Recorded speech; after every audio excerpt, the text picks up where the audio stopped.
Assalamualaikum warahmatullahi wabarakatuh. Selamat datang di channel saya. Jangan lupa like and subscribe.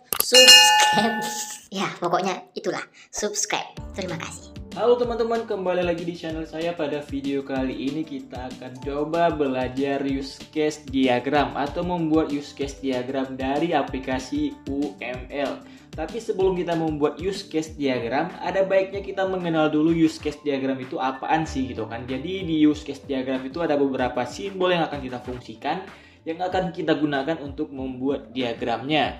Jadi sebelumnya kita pastikan dulu kita mengetahui apa saja simbol-simbol yang ada pada use case diagram itu dan fungsinya apa saja gitu teman-teman. Jadi saya sudah menyiapkan beberapa materi untuk kita pelajari pada video ini. Yang pertama kita pahami dulu pengertian use case diagram. Jadi di sini ada pengertian use case diagram adalah sebuah kegiatan atau interaksi yang saling berkaitan antara aktor dan sistem. Atau definisinya, diagram sendiri adalah proses penggambaran yang dilakukan untuk menunjukkan hubungan antara pengguna dengan sistem yang dirancang gitu teman-teman. Jadi secara singkatnya itu use case diagram ini dia menggambarkan aktivitas yang kita lakukan pada suatu sistem teman-teman. Contohnya kita langsung saja masuk ke contoh use case diagram. Nah, di sini saya ada ngambil satu ya dari Google, pengertian use case diagram untuk aktivitas memesan Gojek teman-teman. Jadi di sini di diagram use case ini ada pelanggan, ada bagian finance-nya, ada ojeknya teman-teman. Jadi yang pertama diceritakan dulu aktivitas yang dilakukan oleh pelanggan teman-teman. Jadi pelanggan ini dia bisa mendaftarkan diri ke aplikasi, kemudian dia juga bisa memesan ojek dan dia juga bisa melakukan pembatalan pemesanan di aplikasi tersebut gitu loh.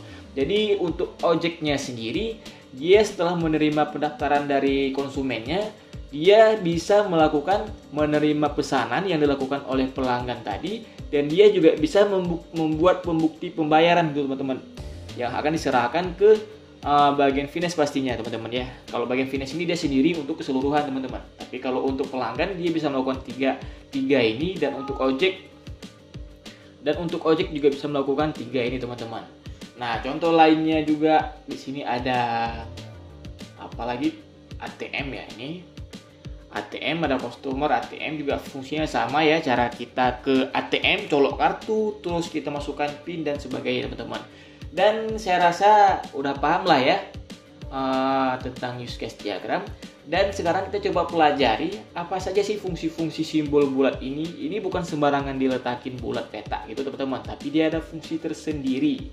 Jadi di sini juga sudah saya siapin materinya, fungsi simbol-simbol ini. Nampak nggak ya teman-teman ya? Jadi pada use case diagram teman-teman ada beberapa simbol yang kita gunakan. Yang pertama di sini teman-teman bisa lihat ada gambar orang ya teman-teman ya. Ini dinamakan dengan aktor teman-teman. Aktor ini mewakili peran sebagai orang, sistem yang lain atau alat ketika berkomunikasi dengan use case teman-teman ya. Jadi di sini tadi ada di contoh use case tadi ini ada gambar orang, ini berarti aktor ya, customer, ada bank sistem teman-teman dan ada ATM technician ini juga sistem teman-teman begitu teman-teman. Kemudian ada gambar bulat, simbol bulat ini tempat diletakkan tulisan teman-teman, tempat dimasukin tulisan ini, aktivitasnya ini itu namanya use case yang berarti abstraksi dan interaksi antara sistem dan aktor ya teman-teman ya, perlakuan yang terjadi. Dan kemudian ada tanda panah teman-teman yang dinamakan association, abstraksi dari penghubung antara aktor dengan use case ya. Ya, penghubung di sini bisa dilihat ada tanda-tanda garis-garis ini penghubung teman-teman. Kemudian ada garis putus-putus teman-teman. Generalisasi menunjukkan spesialisasi aktor untuk dapat berpartisipasi dengan use case. Dan ada include menunjukkan bahwa suatu use case seluruhnya merupakan fungsionalitas dari use case lain teman-teman. Kemudian ada extend menunjukkan bahwa suatu use case merupakan tambahan fungsional dari use case lainnya jika suatu kondisi terpenuhi teman-teman. Jadi inilah simbol-simbol yang terdapat dari use case diagram teman-teman. Dan sekarang kita coba membuat use case diagram dari aplikasi UML teman-teman.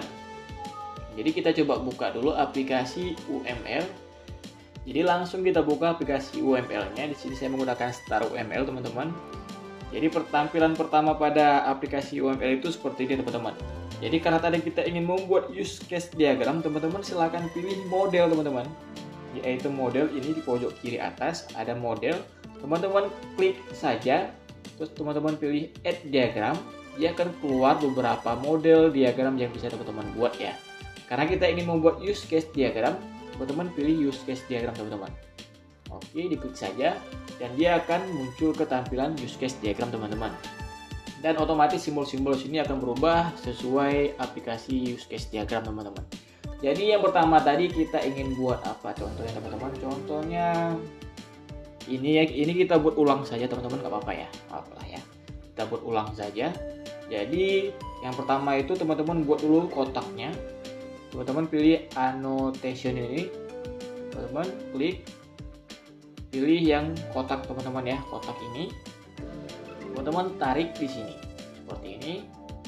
Nah, oke teman-teman. Jadi di sini tadi ada kotak, ada pelanggan, ada ojek, ada big finish, teman-teman. Tapi kita tambahkan sedikit, teman-teman. Kita kasih dia judul, teman-teman ya, di sini. Kita kasih dia judul pakai text box, teman-teman, untuk ngasih dia judul. Text box seperti ini, diklik, ditarik saja ke sini. Nah, silakan teman-teman ketik judulnya. Use case diagram pemesan atau aplikasi ojek, teman-teman ya. Aplikasi ojek seperti ini, teman-teman. Ini diklik lagi, bisa teman-teman buat dia jadi rata tengah di sini seperti ini. Tulisannya bisa teman-teman rubah sesuai selera teman-teman seperti ini ukurannya. Oke, jadi tampil agak lebih menarik, teman-teman ya. Nah, kemudian kita buat dia tadi ada aktor ya, pelanggan, ada ojek, ada big finance, teman-teman. Kita masukkan dulu untuk pelanggannya, teman-teman. Di use case ini, teman-teman. Diklik saja use case di sini. Dia akan keluar simbol-simbol yang akan kita gunakan, teman-teman. Yang pertama, teman-teman pilih aktor. Aktornya, teman-teman. Diklik, teman-teman masukin ke sini. Oke, silakan diisi namanya tadi pelanggan, teman-teman. Pelanggan, ini, enter, dan kemudian dimasukkan beberapa aktivitas yang dilakukan oleh pelanggan. Tadi aktivitas yang dilakukan oleh pelanggan ada mendaftarkan diri, memesan ojek, dan membatalkan pesanan. Kita masukkan menggunakan simbol bulat, teman-teman, yang sudah disediakan, yaitu use case, teman-teman. Seperti ini. Diklik, dipendam, dimasukin ke sini, teman-teman. Oke, tadi dia bisa melakukan pesanan, teman-teman ya. Itu kan, mendaftarkan diri, benar. Kemudian apalagi, teman-teman, tadi memesan ojek dan membatalkan pesanan. Oke, ini supaya dia tidak memanjang ke samping, teman-teman silahkan pilih tombol item yang ini. Nampak nggak ya? Nampak lah. Ini, dan dia bisa ke bawah, dan kita juga bisa kecilkan dia. Oke, ini, teman-teman. Untuk tulisannya bisa dirubah di sini sesuai selera teman-teman. Dan kemudian dia bisa memesan, masukin lagi, memesan apa tadi, teman-teman? Memesan ojek. Oke, seperti ini. Dan juga kita buat dia bisa ke bawah, kita kecilkan seperti ini, teman-teman. Dan kemudian dia juga bisa membatalkan pesanan, teman-teman.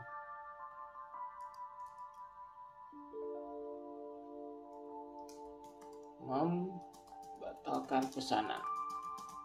Oke, teman-teman, kita buat dia ke bawah seperti ini.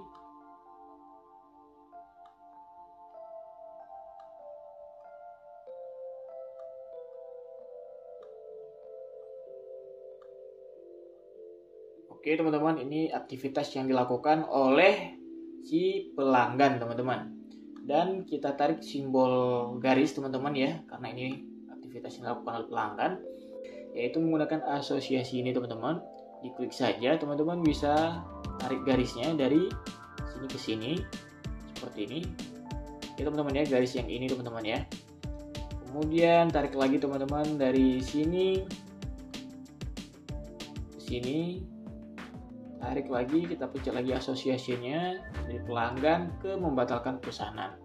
Nah, supaya dia lebih tampil menarik, teman-teman bisa klik garis ini. Teman-teman bisa pilih tombol item yang ini di line style ini, jadi siku seperti ini. Jadi dia akan lebih rapi teman-teman. Seperti ini juga dirapikan, dan ini juga dirapikan. Oke, seperti ini teman-teman. Jadi ya lebih rapi lah gitu ya teman-teman ya. Kemudian di dalam aplikasi ojek ini ada juga yang namanya ojek teman-teman. Jadi aktivitas ojek tadi ada apa saja? Dia bisa mendaftarkan diri, dia bisa menerima pesanan, dan dia bisa membuat bukti pembayaran untuk ojeknya ya. Kemudian kita masukkan aktor satu lagi teman-teman. Di sini aktornya ojek seperti ini. Dan aktivitas ojek itu yang bisa dilakukan pada aplikasi ini, yang pertama itu dia tadi mendaftarkan diri bisa. Oke, teman-teman kita klik garisnya supaya rapi seperti ini. Tarik garis sampai keluar seperti ini. Oke, jadi lebih rapi ya teman-teman. Seperti ini teman-teman. Dan kemudian dia tadi bisa menerima pesanan teman-teman ya. Kemudian dia bisa menerima pesanan. Use case. Oke, menerima pesanan. Pesanan seperti ini.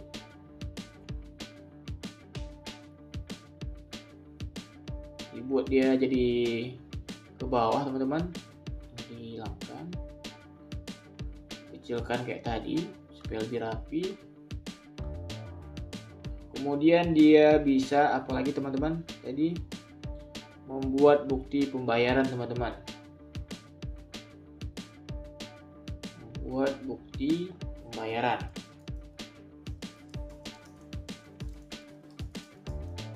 Buat bukti pembayaran seperti ini. Dibuat lagi dia jadi turun ke bawah biar kecil. Oke, selesai teman-teman. Nah, kita tarik garis aktivitasnya, asosiasinya ini dari ojek ke menerima pesanan. Seperti ini. Ini juga asosiasi di sini ke sini. Kita rapikan. Oke, ini juga.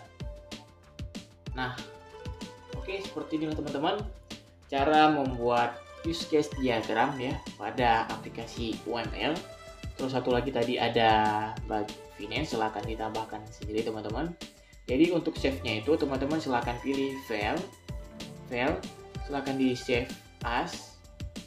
Kemudian teman-teman silahkan buat namanya, misalnya sini ojek ya.